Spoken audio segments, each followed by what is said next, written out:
Good afternoon. Today, the people of Israel are under attack, orchestrated by a terrorist organization, Hamas. In this moment of tragedy, I want to say to them and to the world and to terrorists everywhere that the United States stands with Israel. We will not ever fail to have their back. We'll make sure that they have the help their citizens need and they can continue to defend themselves. You know, the world's seen appalling images. Thousands of rockets in a space of hours raining down on Israeli cities.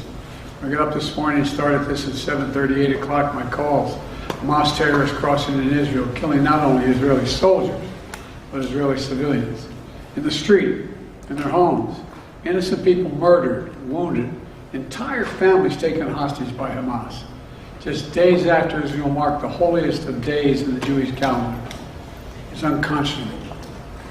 You know, when I spoke with Prime Minister Netanyahu this morning, I told him the United States stands with the people of Israel in the face of these terrorist assaults. Israel has the right to defend itself and its people. Full stop. There's never justification for terrorist attacks. And my administration's support for Israel's security is rock solid and unwavering. Let me say this as clearly as I can. This is not a moment for any party hostile to Israel to exploit these attacks to seek advantage. The world is watching.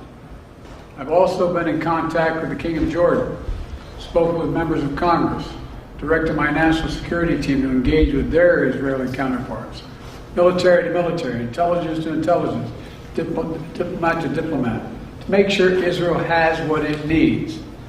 I've also directed my team to remain in constant contact with leaders throughout the region, including Egypt, Turkey, Qatar, Saudi Arabia, Jordan, Oman, the UAE, as well as our European partners and the Palestinian Authority. It's also a terrible tragedy on a human level. It's hurting innocent people. Seeing the lives that have been broken by this, the families torn apart, it's heartbreaking. And Jill and I are praying for those families who've been impacted by this violence. We grieve with those who've lost their loved ones, lost a piece of their soul. We have hope for swift recovery for many who have been wounded.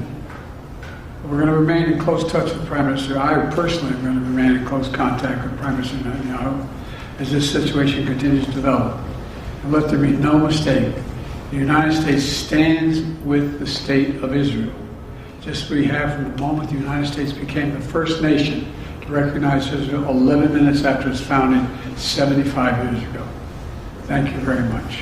Mr. President, was there an intelligence failure in the lead-up to this attack? Mr. President, can you tell us what he asked you specifically for support?